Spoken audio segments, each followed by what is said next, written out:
तो आज हम आ, एक गाथा लेंगे और वो गाथा है शांत कैसा होता है आदमी। शांत। तो किसी ने बुद्ध को पूछा कि शांत कैसा होता है, कैसा ज्ञान या कैसा शील हो जिससे शांति की ओर जाता है, शांत हो जाता है, पुरुष शांत हो जाता है। कथं दस्यि कथं शीलो उपसंतोति उच्चति। कथं दस्य अर्थात कैसा ज्ञान वाला, कैसा ज्ञान होना चाहिए और कैसा शील होना चाहिए। कथं शीलो, कथं दस्यि कथं शीलो उपसंतोति उच्चति। उच्चति यानी कहना, कहना कहना है या कैसे कहते हैं, किसको कहते हैं, कैसे शीलवान को, कैसे ज्ञान वाले को शांत कहते हैं। तो हम शांत पुरुष को किसको कहना चाहिए। तो ये शांत शब्द से ही आगे चलकर वो संत शब्द हम सुनते हैं, संत। तो बुद्ध ने बहुत ही अच्छा उत्तर दिया। उन्होंने तो एक पाठ ही पूरा बता दिया और सारा सार अर्थात 14 गाथा में उन्होंने उनका वर्णन किया है। तो उसमें से 13 गाथा बुद्ध ने, पहली गाथा तो उन्होंने कैसा शांत पुरुष होना चाहिए और 13 गाथाओं का उन्होंने शांत कैसा होता है आदमी, इस प्रकार उसमें बताया है। तो शेवटची जो गाथा कहता है, आखिरी की जो गाथा कहता है, और वो आखिरी गाथा में कहते हैं यस्य लोके सकं नत्थि असताच न सोचति धम्मेषु च न गच्छति सवे संतोति उच्चति। तो सबका उत्तर उन्होंने दिया कि आदमी तब शांत होता है, उसको शांत कहते हैं। उच्चति ति क्या कहते हैं, सवे संतोति उच्चति ति, अर्थात उसको मैं कहता हूं शांत कि जिसने क्या किया है। यस्य लोके सकं नत्थि, यस्य लोके, लोके लोक माने संसार, तो लोक माने संसार, तो ये संसार में अपना कुछ भी नहीं है। सकं नत्थि, इस संसार में अपना कुछ भी नहीं, यहां तक जो पहुंच जाता है उसको मैं शांत क्या कहते, सकं नत्थि, कुछ भी अपना नहीं है। तो कुछ भी नहीं है इसका मतलब बहुत बड़ी बात कही है। और ये आखिर में सारे बताते, शील, शील से लेकर कैसा कैसा होता है उस आदमी को, क्या क्या करना चाहिए, ऐसा बताते बताते आखिरी में बुद्ध कहते हैं कि अपना कुछ भी नहीं इस संसार में। और क्या कहते, असताच न सोचती, सोचती अर्थात पश्चाताप, और न सोचती माने पश्चाताप नहीं करना। और उस पुरुष को पश्चाताप भी नहीं होता कि मेरे पास कुछ भी नहीं है। अगर उनके पास में धन नहीं, दौलत नहीं, कुछ नहीं, पैसा, बच्चे, पुत्र, पत्नी, कुछ भी नहीं है, अर्थात उसके पास अगर कुछ भी उनकी कोई भी चीज, कोई भी वस्तु उनके पास में नहीं, तो भी वो पश्चाताप नहीं करता। और धम्मेषु च न गच्छति, धम्मेषु च न गच्छति सवे संतोति उच्चतीति, अर्थात धम्मेषु च न गच्छति, गच्छति माने जाना, गच्छति माने हम कहते गया या छूट गया या चला गया या नाश हो गया। तो क्या हो गया नाश, धम्मेषु च न गच्छति, अर्थात सभी प्रकार के विकार को जिसने छोड़ दिए, चले गए सभी प्रकार के विकार। धम्मेषु यानी विकार, यहाँ धम्मेषु का अर्थ होता है विकार अकुशल, तो जिसके सभी प्रकार के विकार, अकुशल जो जो भी था वो सारे के सारे समाप्त हो गए, चले गए, उसको मैं शांत कह, बुद्ध कहते। और ये गाथा बड़ी अच्छी है, आपने सुना होगा। अभी हम जो कार्यक्रम लेते हैं, तो उन्होंने उन्होंने क्या कहा पहले इसमें कि जिस अपना इस संसार में कुछ भी नहीं, और हम कहते रहते कि हमारा सब कुछ है, मेरा धन है, मेरा दौलत है, मेरा पुत्र है, हाँ, मेरा घर है, मेरी पत्नी है, हमारा सब कुछ है। लेकिन अगर हम देखें तो ये भी हमारा है कि नहीं है? बुद्ध कहते हैं ये शरीर भी अपना है कि नहीं है? हाँ? ये 4 धातु से, या ये जो 4 धातु जिसको महाभूत कहा गया है, इसमें से हमारा किसके ऊपर अधिकार है? कौन से धातु पर हमारा अधिकार है इसमें? अगर हम अपने आप को चेक कर दिए, तो मैं इस क्या कहते हैं, जल को रोक सकता हूँ, तो क्या मैं रोक सकता हूँ? अगर मेरा है, मेरी मालकियत है, तो मैं क्या ये जल को रोक सकता हूँ? जल धातु को रोक सकता हूँ? मेरे भीतर जो वायु धातु है उसको रोक सकता हूँ? जो हम हवा अंदर लेते हैं और छूट जाता है, वो आप नहीं छोड़ते, वो अपने आप बाहर निकलता है। आप उसको रोकने की कोशिश करें कि ये मेरी है, ये मेरी वायु है, मेरी मालकियत है, तो क्या हम रोक सकते हैं उसको? तो हमारी मालकियत ही नहीं, फिर भी हम दावा करते हैं कि मेरा, मेरा, मेरा। ये शरीर में जो भी है, कहते हैं बुद्ध कि ये महाभूतों से बनी है शरीर, ये काया, ये काया भी अपनी नहीं है। और ये जब समझ आ जाती है, तो कहते हैं वो शांत है, कि जो कहते हैं कि अपना कुछ भी नहीं है, क्योंकि उसको समझ आ गया है इस संसार में मेरा कुछ भी नहीं है, और इसीलिए उसको शोक भी नहीं होता, पश्चाताप भी नहीं होता। बुद्ध को भी बहुत सारे लोग कहते थे, सिद्धार्थ गौतम जब थे, तो आपने इतना सारा छोड़कर आ गए हो, हाँ, आपको क्या कमी थी? हाँ, आपके पास सब कुछ था, पिता थे, माता थी, पत्नी थी, बच्चे थे, नौकर चाकर, राजवाड़ा, राजमहल, सब कुछ था आपके पास, क्यों छोड़कर आ गए? तो सिद्धार्थ क्या कहते थे, मेरा जब था ही नहीं तो छोड़ने की बात ही क्या है? ये मुझे समझ में आ गया था कि ये मेरा है ही नहीं, तो छोड़ने का बात क्या है? कितनी बड़ी, कितनी दूर की बात सोचते थे वो। और इसीलिए आज जो हम यहाँ बैठे हैं, तो एक बहुत ही अच्छी गाथा मुझे याद आ गई है।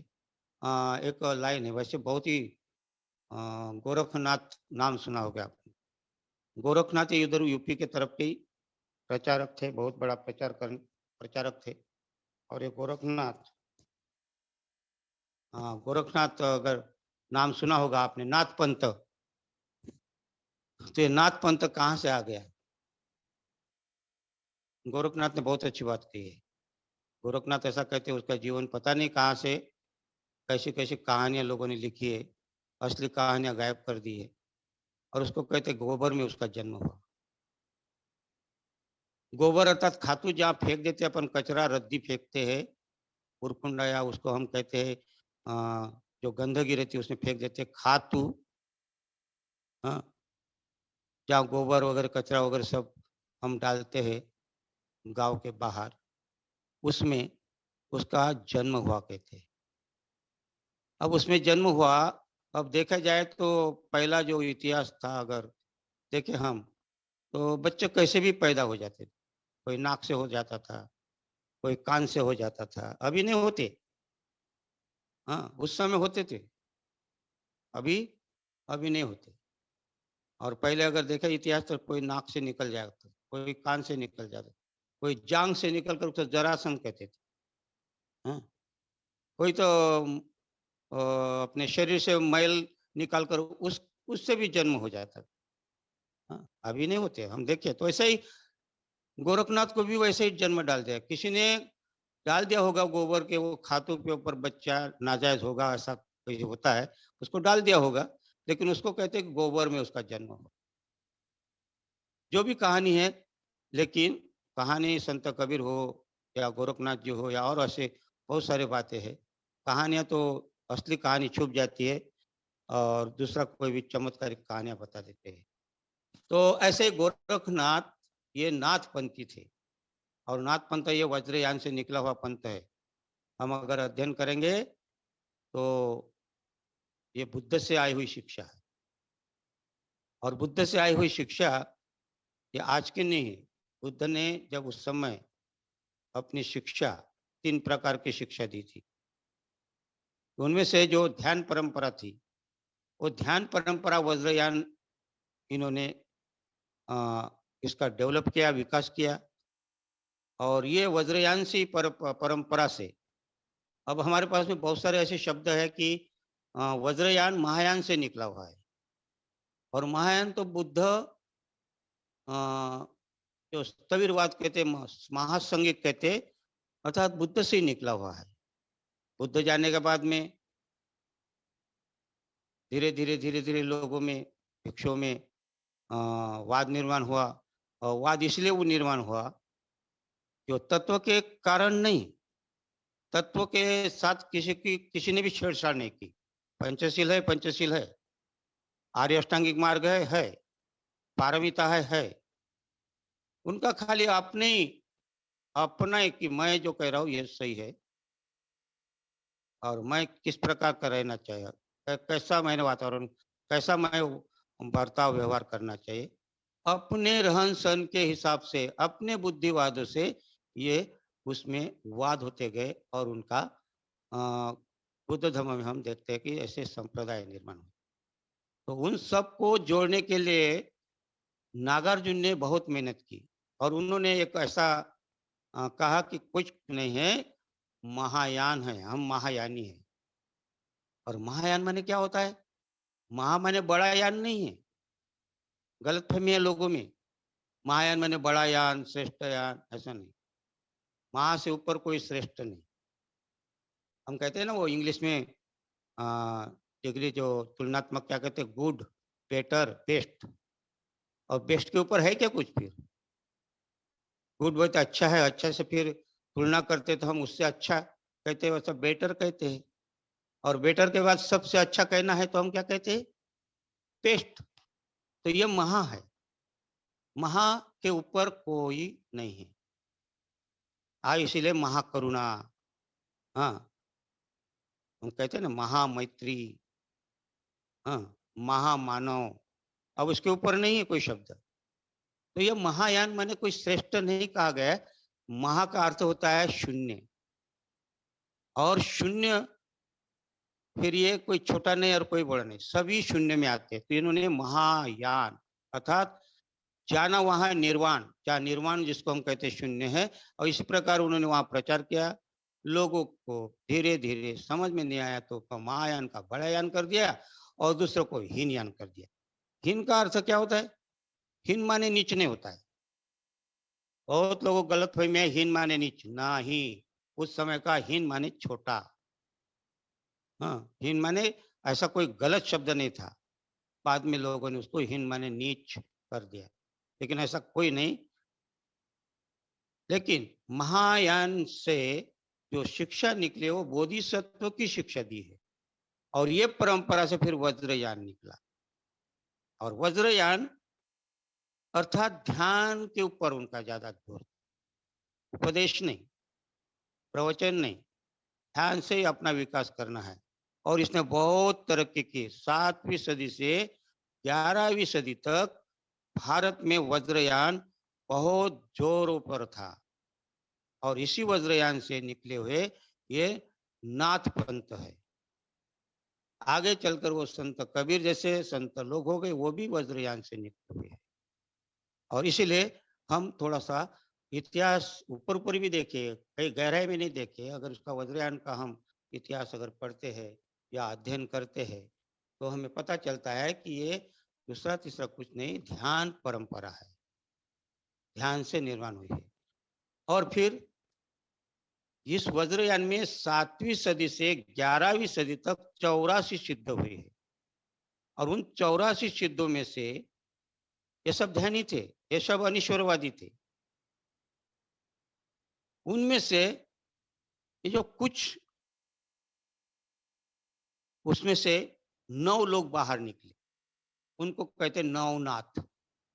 और इन लोगों ने धम्म का प्रचार कैसा करना चाहिए, बुद्ध का संदेश कैसा लोगों तक पहुंचाना चाहिए, लेकिन उस समय बुद्ध के नाम से लोगों के मन में एक जहर भर दिया था। बौद्ध कहा तो उनको नफरत भर दी थी। अगर किसी ने बौद्ध कहा तो उसको दुश्मन उसके पीछे लगकर उसका समाप्त करते थे। जो भी प्रचारक है बौद्ध कहा तो उसको समाप्त करते थे। इसीलिए उन लोगों ने ऐसी भाषा का उपयोग किया जिसको संधि भाषा कहते हैं। हाँ, उसको संधि भाषा कहते हैं। और उस संधि भाषा का उपयोग करके उन्होंने ऐसे शब्द कुछ रखे कि बुद्ध का दर्शन तो बताया, लेकिन सुनने वालों को लगता था कि ये अपने अपनी बात कर रहे। हाँ, जैसे कि ईश्वरवाद जिसको हम कहते हैं, तो उनको लगता था कि हमारी बात कर रहे हैं, हमारी ईश्वर के लिए बोल रहे हैं। लेकिन उन्होंने जो भाषा का उपयोग किया वो संधि भाषा का उपयोग किया, और उनको मालूम था कि आने वाले जो लोग हैं वो समझेंगे, और वो अपने कोड वर्ड में, अपने भाषा में वो प्रचार करते थे। और ये परंपरा 9वीं से परंपरा चलती चलती है, चलते आ रही है। फिर वो ज्यादा ज्यादा लोग समझ में नहीं आए, तो फिर वो धीरे धीरे धीरे धीरे नवनाथ पंथ में भी आगे चलकर वो भूल से गए। और उनका जो सही सही मायने से अगर आप देखें तो वो उस विचारधारा से दूर तक चले गए। और इसलिए आज हमारे सामने फिर भी फिर भी हमें वज्रयान के बीज मिलते हैं। तो उसी नवनाथ में एक गोरखनाथ आते हैं। तो गोरखनाथ ने कहा है, बहुत अच्छी किताब है, हमारे को पूरा था उसका तो ये मालूम नहीं, एक ही दोहा मालूम है, एक ही दोहा अर्थात वो पूरा भी नहीं, एक ही लाइन मालूम है, वो आपके सामने रखने की कोशिश करता हूँ। गोरखनाथ ने कहा है, क्या कहा गोरखनाथ ने? गोरखनाथ जी कहते हैं, पहले आरंभ, पहले घट आरंभ, पहले घट आरंभ, फिर पर्चा फिर नाशपति। बस यही एक ही लाइन मुझे याद है, बाकी तो पूरा मुझे याद ही नहीं है, क्योंकि बहुत दिन हो गए पढ़ा नहीं था उसको। कभी एक आध बार हाथ में लगा था और वो कहाँ किताब गया पता नहीं। ये एक लाइन याद में रहे। तो क्या कहते हैं यहाँ गोरखनाथ जी? पहले घट आरंभ, फिर पर्चा फिर नाशपति। 4 शब्द दिए खाली, घट, आरंभ, पर्चा और नाशपति। तो क्या कहते पहले घट, घट माने क्या? तो यहाँ जो हमने गाथा कही, कौन सी? ये पहली गाथा कही, कौन सी गाथा कही? अभी जो आपके सामने, संत कैसा किसको कहा, शांत किसको कहते हैं? किसको कहते हैं? तो असताच न सोचती यस्य लोके सकंग नति, अपना यहाँ कुछ भी नहीं है, अर्थात ये शरीर भी अपना नहीं है। और गोरखनाथ जी यहाँ कहते हैं पहले घट, घट माने मड़का, घड़ा, और ये शरीर घड़े के, ये जो शरीर है घड़े के समान है। अपना ये जो शरीर घड़े के समान है, ये घड़े को देखो, ये जो शरीर बना है इस घड़े को देखो, ऊपरी तौर पर मत देखना कि मैं हूं, मेरा है, हाँ मैं सुंदर हूं, मैं कुरूप हूं। इस शरीर पर मत जाओ, ये घड़ा है, घड़ा के समान है। और इस घड़े में आरंभ करो, आरंभ माने ध्यान साधना करना शुरू करो, तब ये घड़ा क्या है पता चलेगा। अभी तो इस घड़े को क्या करते हो आप? पर्चा, पर्चा माने परिचय, परिचय देते हो। क्या परिचय देते हो आप इस घड़े का? कि मैं डॉक्टर हूं, मैं इंजीनियर हूं, मैं वकील हूं, मैं अमीर हूं, मैं गरीब हूं, मैं छोटा हूं, मैं शूद्र हूं, मैं क्षत्रिय हूं। आप ये परिचय देते हो। हाँ, इस परिचय में आप पढ़े हो, लेकिन जानते हो ये घड़ा है, घड़ा, और कब फूट जाएगा पता नहीं, कैसा बना पता नहीं। और इसीलिए हम ये गोरखनाथ जी कहते हैं कि पहले ये घड़े को देखो, ये घोड़ा घड़ा कैसा बना है, किस प्रकार बना है, इसका नाश, ये उत्पत्ति कैसी हुई है, उसका लय कैसा होने वाला है, इस घड़े को देखो। और ये घड़े को कब देखोगे आप? जब आप ध्यान साधना में उतरोगे, तब आपको इस घड़े का परिचय होगा। तब तक आपको परिचय नहीं होगा इस घड़े का। और जो परिचय दे रहे हो ना, वो परिचय नकली है, संवृत है, व्यवहारिक है, परमार्थ नहीं है इसमें। क्या है ये? संवृत्त है। संवृत्त यानी नागार्जुन ने दो बातें कही सत्य की, एक संवृत्त सत्य और दूसरा परमार्थ सत्य। संवृत्त ये भी सत्य है। तो ये जो घड़ा है, इसका परिचय आप देते हो, ये परिचय देते हो, इसमें अहंकार है। और अहंकार से आप कलह में चले जाते हो, वाद में चले जाते हो। घर घर में, परिवार में झगड़ा है। हाँ, माँ बाप भाई बहन सब लड़ते रहते, कलह होता है। और यहाँ से कलह शुरू हो जाता है। हाँ, बुद्ध कहते हैं ना, किसी ने पूछा बुद्ध को, कुतो पहुता कलह विवादा, कुतो पहुता कलह विवादा, कहाँ से ये वाद विवाद निर्माण होता है? तो बुद्ध कहते पिए पहुता कलह विवादा। ये जो प्यारे है ना, जिसको प्रिय कहते हैं, यहाँ से वाद विवाद शुरू होता है। घर से शुरुआत होता है, परिवार से, फिर समाज में, फिर पूरा संसार में। तो इसीलिए हमें ये घड़े को न समझने के कारण, हम अहंकार में रहने के कारण, मैं मेरा, मैं वकील, मैं डॉक्टर, मैं श्रीमंत, मैं सर्वेसर, इस प्रकार का हम परिचय में लगे रहते हैं। और इस परिचय को पूरा करने के लिए है हम लड़ाई करते, झगड़ा करते, विवाद करते, कुर्सी के लिए लड़ते। मेरी कुर्सी मुझे मिलना चाहिए, मुझे सम्मान मिलना चाहिए, मैं सब कुछ करना चाहिए, मैं अध्यक्ष बनूं, मैं ही सचिव बनूं, और मैं ही ट्रेजर बनूं, दूसरे के पास पैसा नहीं जाना चाहिए, मेरे पास आना चाहिए, और मैं ही प्रवचन दूं। ये सारी बातें जो है, लेकिन समझ में नहीं आता दूसरों को। दूसरों को लगता नहीं अपना नाम हो रहा ना, फूल मिल रहा ना अपने को, हाँ तो करने दो, उसी को करने दो। दूसरा अगर करने जाता है तो उसको मक्खी की तरफ निकाल देता है वो, अपने प्रभाव से। तो ये क्यों होता है? ये अहंकार। अहंकार हमें ये सोचता कि मैं सब कुछ हूं, मेरे पास में रहना चाहिए सब कुछ, पद प्रतिष्ठा। अगर कोई करता है तो उसको मक्खी की तरफ निकालने की कोशिश करता है, और यही लड़ाई झगड़ा करने के लिए नहीं करता है। प्रवचन देना भी नहीं आता है, और प्रवचन देगा भी तो इधर की बात उधर की बात करके वो अपना कैसा सीधा हो जाएगा कि मैं कैसा बड़ा हूं, ये सिद्ध करने के लिए, और दूसरों को फुलाने के लिए कि अमुक अमुक ने इतना दान दिया, उसका बहुत स्वागत करता हूं। और इसी में हम लगे रहते हैं और हम फिसल जाते। हमको क्या लगता है बहुत अच्छा काम हो रहा है। ऐसा नहीं है, ये परिचय नहीं है। परिचय जब ध्यान में करेंगे तो हमें पता चलेगा अपना कुछ भी नहीं यहाँ। हाँ, पुत्ता मत्ती धनंग मत्ती इति बालो व्यूहिति। क्या कहते हैं? ना पुत्र है, ना धन है, ना कुछ है।